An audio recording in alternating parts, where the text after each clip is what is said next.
Good evening, you're watching Estuary News. Coming up, a war story is brought to life on screen. Reflections this week is from Lee McMunn, Associate Minister from St John Newland in Hull, and we uncover the history of the YMCA in Grimsby.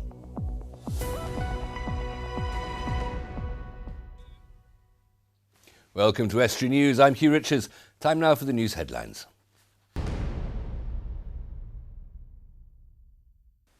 The public consultation on what to do with Hull's Beverley Gate has now closed. The options given to the public are to either fill in the historic site and cover with a green space while still preserving the walls in situ, or alternatively keeping the site accessible to the public and enhancing the wall's current positions. The final decision will be sent to the Hull City Council Planning Committee early in the new year.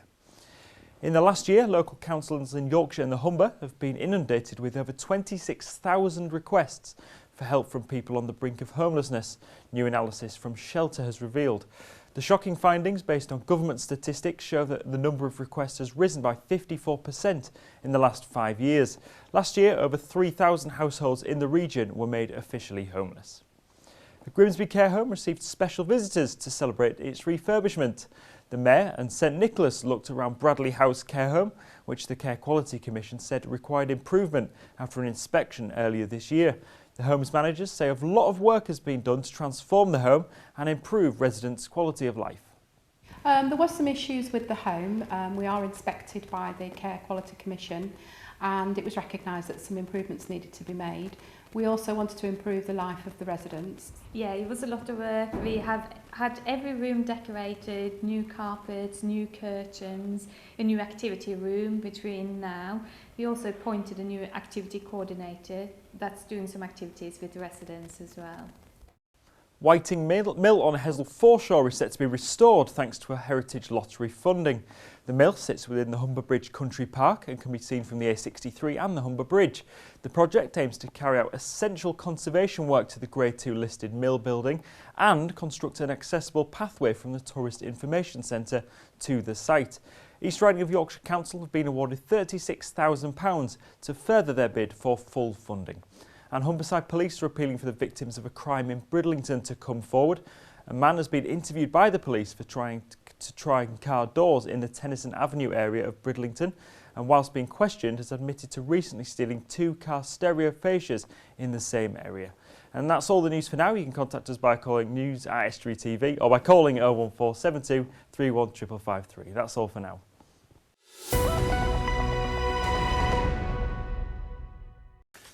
Last year, a film called Tell Them of Us told the story of a group of soldiers from the village of Thimbleby in Lincolnshire who fought together in the Battle of Passchendaele. The film's researchers and producers found that one of those soldiers, William Crowder, had many more stories to tell, so a film was made telling the rest of his war story, as Dave Nunn went to find out.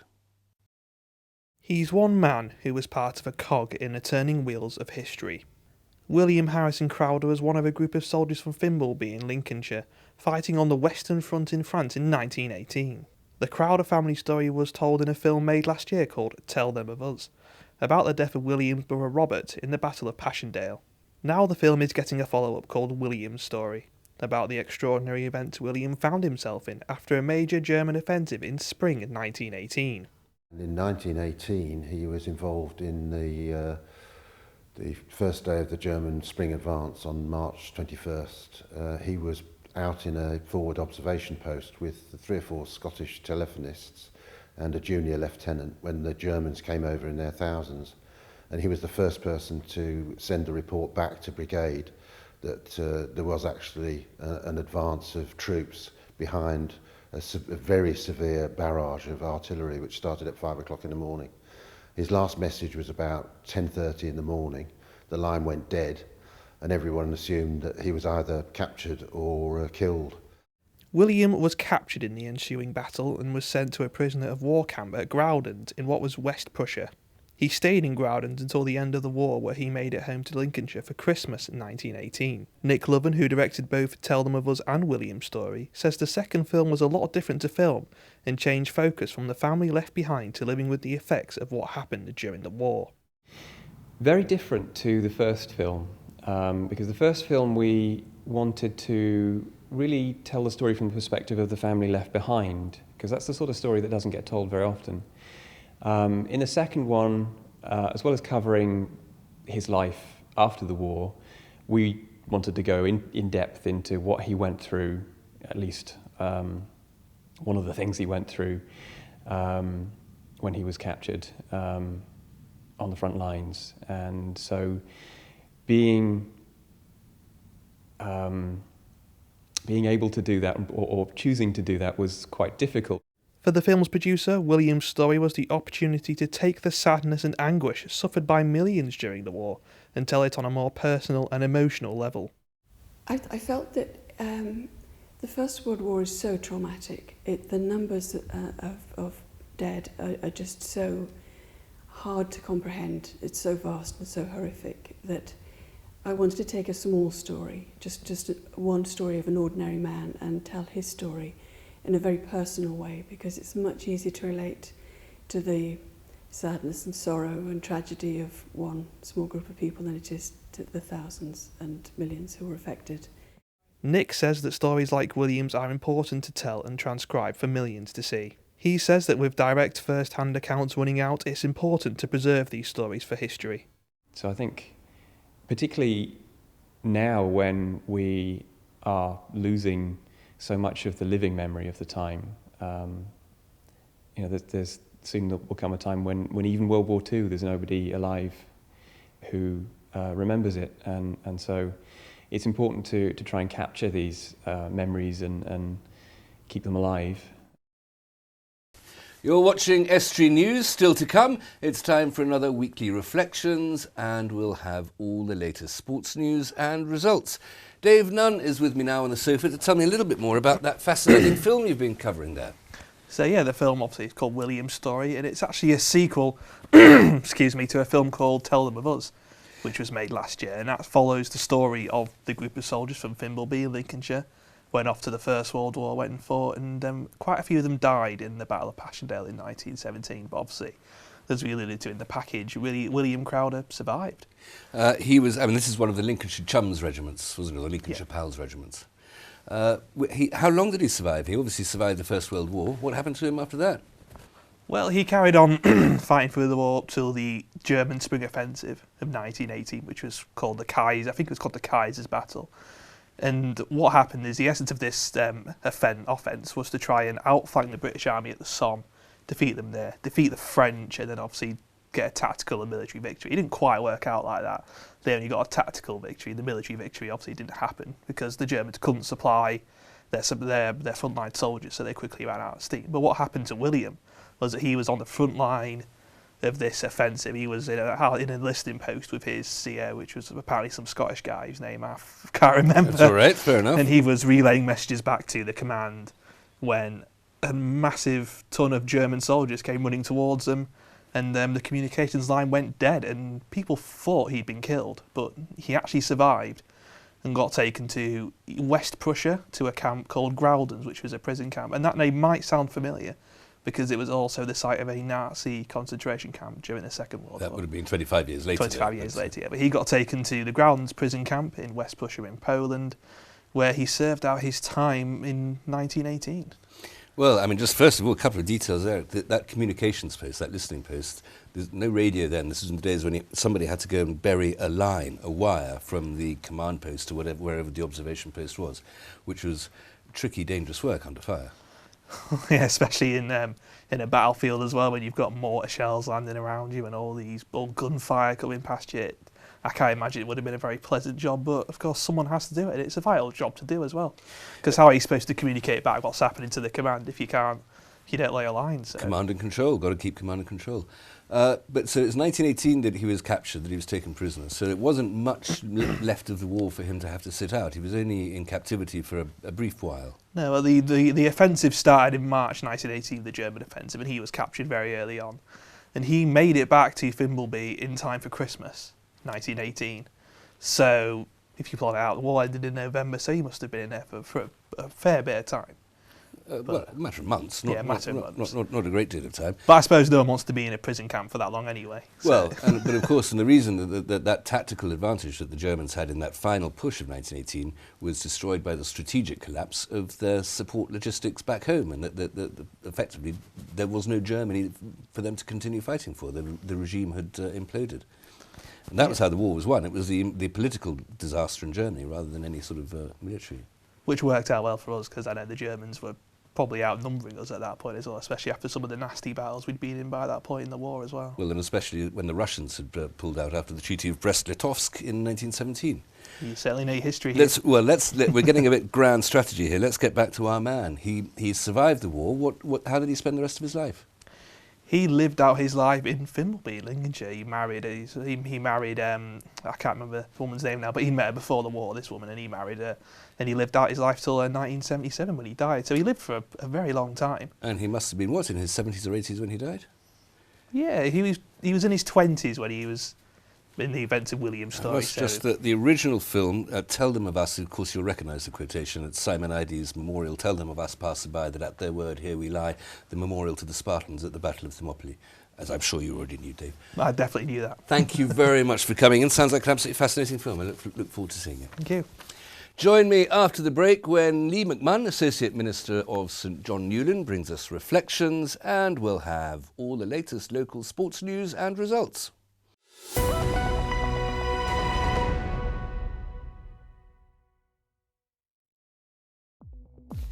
Welcome back, you're watching Estuary News. Still to come, we head to St John Newland and Hull for reflections, and we'll bring you all the latest local sports news and results.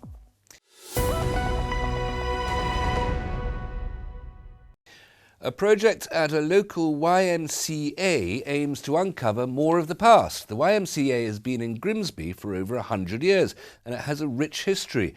However, there aren't that many archives left from the past detailing what life was like at the YMCA in the early 1900s. We want to find out about the project, which aims to find out more about the YMCA's past.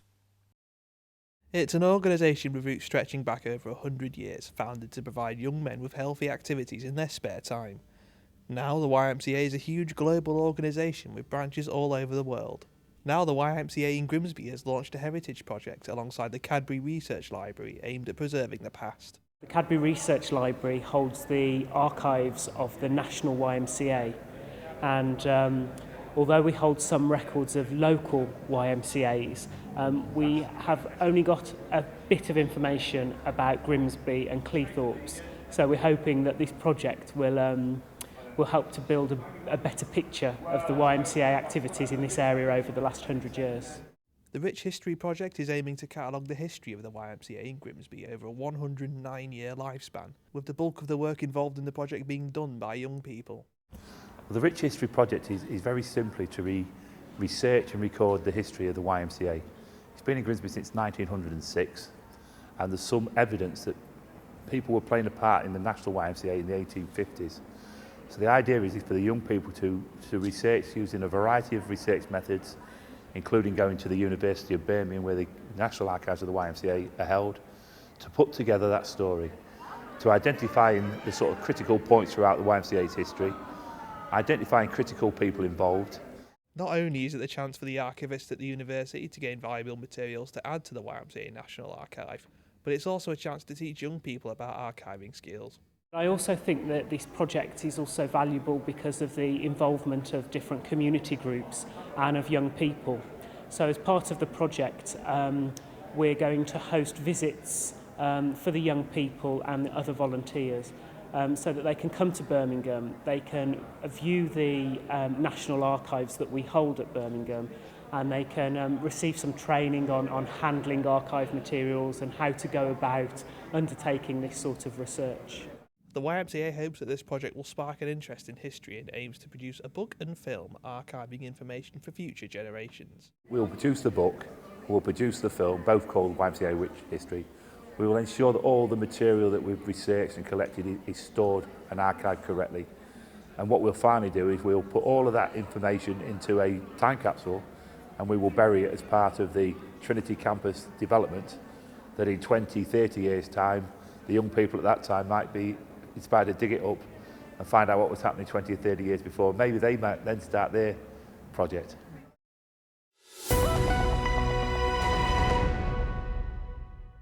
And now it's time for the weekly reflections, and this week it's Lee McMunn, Associate Minister from St John Newland in Hull.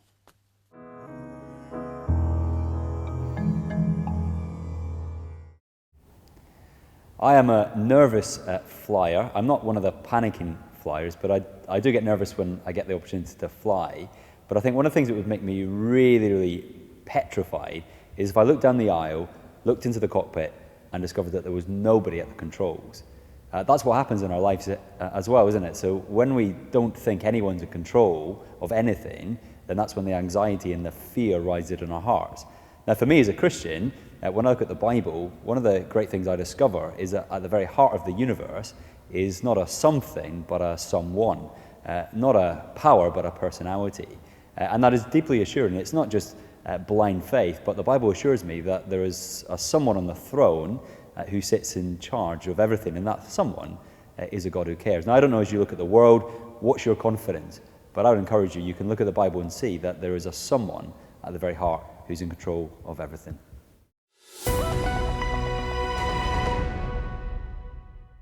Joining me on the sofa, Dan Kemp, to look through some of the weekend's news stories. Dan, Good evening, Hugh. Good evening, Dan. What have you found? Well, we'll start off with a new bid to restore the time ball, which is right at the top of Hull Guildhall. It was there for ships to set the time by that were obviously going past up the River Hull, which is probably a couple of 100 metres away from where the Guildhall is. And there's been several attempts to try and restore it. In 2000 for the millennium, they tried to get a restoration plan going there. That didn't happen. In 2003, again, they tried to raise £50,000 to get it going again, and again it didn't happen. Just a minute to describe what it is, a time ball. It's a great big sphere, a great big ball on a post on top of the building. It's made of bronze. So it's shiny. Yes, very shiny. And every hour, is it, I suppose, it just drops. Yeah, every hour it drops. Top to the bottom. And that's how you know that you're on the hour, and everybody knows. Yes, that's exactly it. Councillor Stephen Brady, he's the leader of Hull City Council, said that it has the potential to restore the beautiful clock tower and return it to working order, which of course it was believed there only is one of less than 100 across the world. And they have actually replaced the bronze with, I think it's like a kind of a plasticky. Okay, but it'll still look naff like it'll item, but I think they want to restore it back to bronze. You snob, a naff item on top of the Guildhall. It's, as long as it looks fine, it's doing its job, isn't it? It was bronze, now it's plastic. Obviously, it doesn't do its job. It's just there for decorative purposes now, but then they want to return it to bronze. Okay, that's what I'm saying.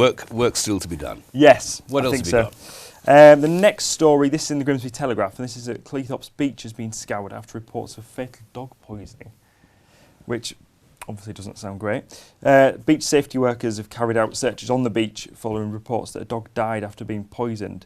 There was an event going on there at the weekend, or was supposed to be going on there at the weekend, which Tonya Yates of Santa Paws, which is a good name, decided to call. She called off the charity walk after hearing the news that a dog had apparently died after eating a piece of food which had been laced with poison and was left on the beach. Do we think this is deliberate? Somebody's trying deliberately to poison dogs? Well, the Grimsby Telegraph reporting that it doesn't seem to be that way. Obviously, people are saying that they're confirmed, but they've not found anything to suggest that the dog was poisoned on the beach. So it's a link that someone's made, but we're not saying it's definitely happened on the beach. So they were just asking people to remain vigilant when walking the pets. Work to be done on the chain of evidence exactly, there, I think. Yeah. What more? Just keep an eye out. Yes, just keep an eye out. The next story, this is back to Hull. This is a new bar planned for an old shipping container on Hull Marina, which sounds like a very interesting concept. I know in London, obviously, they have boats on the Thames that are moored up that people can go and they do, yes, go and eat. I think was it Tattershall Castle? The Tattershall Castle, which is the sister ship of the Lincoln Castle, which was so tragically taken to pieces in the docks at Grimsby just last year, I think. Well, it's an idea, I suppose, based on that. And the owners of an Italian restaurant in Hull want to open a new waterfront cafe in a shipping container, which will have al fresco dining, obviously on the ship and also on the dockside as well. A shipping container, as in one of those great big sort of corrugated iron boxes? Well, that's what it says. I can't imagine that, can you? I can imagine if it was like a barge or something. Turning a beautiful old paddle steamer into a restaurant has some sense, but okay, well, good luck to them. And the idea here is Mr. Adami, who's the owner of the current site, he says that he'd like to see similar venues in shipping containers dotted around the city. So obviously it's maybe a longer term plan. I suppose they'd make sort of nice little cafes, really, wouldn't they? And obviously with City of Culture coming up in Then well, just obviously over shipping containers are what we want to celebrate. just over a year's time. One more. One more story. Yes, this is the Grimsby trailer, the latest Grimsby trailer, which I'm sure, I don't know if you've seen it or not. Yeah, I haven't, I'm afraid. There's one thing that I suppose has grabbed more people's attention than anything else, and this is the street sign which is shown just for about a second on it, and it says Grimsby twinned with Chernobyl, Ukraine. Right, I don't think that's true, but okay. That, of course, has made some people a little bit upset about the way the town's been portrayed. What sensitive people we are. Thank you very much. Not a problem. Time now for the sport.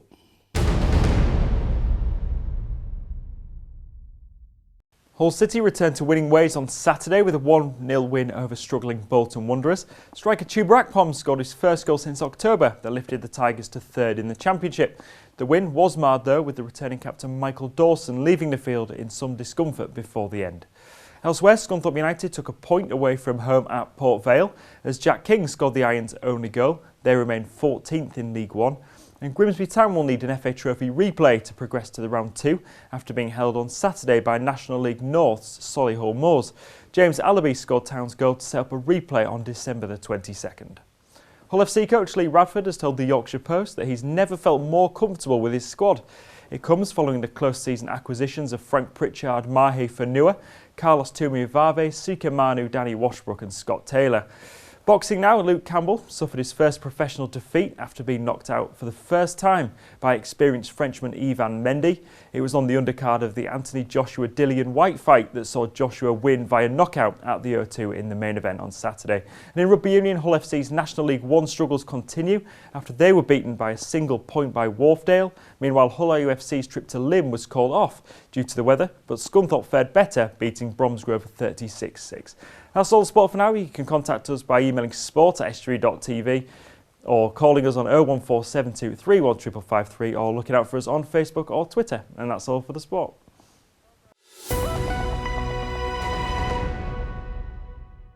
That's all for tonight. If you have a news story, then please visit our Facebook or Twitter pages. Details on the screen. Email news@estuary.tv or phone Grimsby 01472 31553. Until tomorrow, good evening.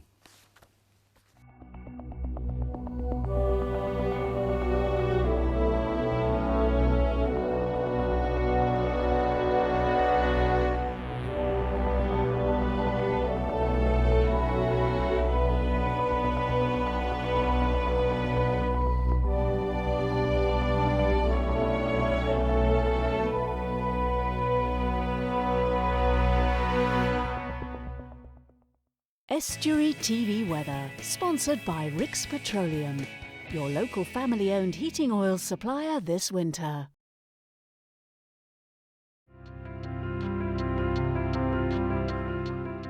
Hello and welcome to Estuary TV's weather. Tuesday will be mostly a cloudy day with hill fog and some light showers, then mainly dry with maximum temperatures of 9 degrees. Wednesday will be cloudy with some rain likely and drier than Tuesday.